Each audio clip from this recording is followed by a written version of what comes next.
Hello. In this video, we'll be going over the gold foil experiment conducted by Rutherford.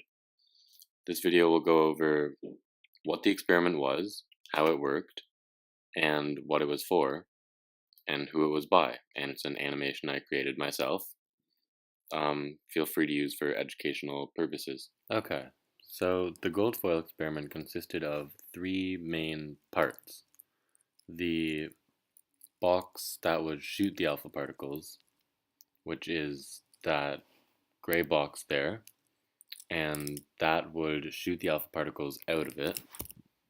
The gold foil, which the alpha particles would be shot at, and the purple screen, or the purple line in this picture, which represents the fluorescent screen.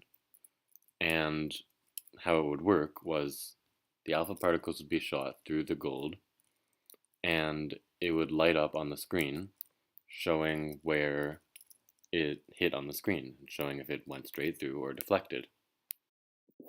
So the guy who conducted this experiment, his name was Rutherford, and the experiment was to test the plum pudding model made by Thomson. And based on that model, Rutherford thought that the alpha particles would just go straight through the gold foil and to the other side, nothing to stop them. So here's what he thought would happen. So as you can see there, the green circles with the plus sign on them represent the alpha particles being shot through the gold foil and passing straight through, since there was nothing there to stop them, and just hitting the fluorescent screen on the other side. But that's not what actually happened. Here's what actually happened. So as you can see, while most of the alpha particles still went straight through and to the other side, some of the alpha particles deflected at minor angles. Well, very few of them actually deflected at very large angles, not even going past the gold foil. So Rutherford had to come up with an explanation for this. And here's what he came up with. Now let's watch that again, but let's take a bit of a closer look. So what we have here, these are actually the atoms inside the gold foil. So we've zoomed in on it. So at the time, Rutherford couldn't actually see these atoms. He couldn't see this closely. So he figured that since some of the alpha particles deflected, that there must be something there that's deflecting them. And the ones that hit off, or deflected completely, he figured they must have hit something directly.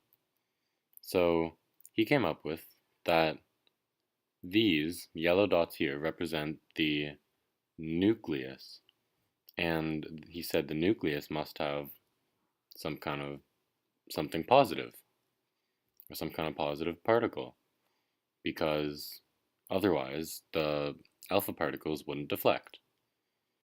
So now let's look at the experiment again, but from a much zoomed in level.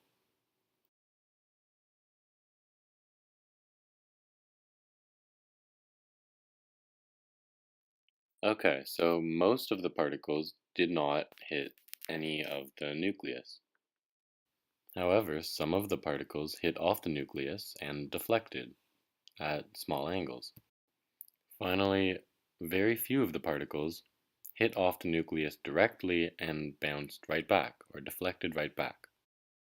So that's the whole gold foil experiment. It proved that atoms have a nucleus that have protons in them. That is the positively charged particle, which nobody had discovered before this experiment. So that's why it was very important. And it changed the way people drew atoms or thought about atoms forever. Thanks for watching, and hope you enjoyed.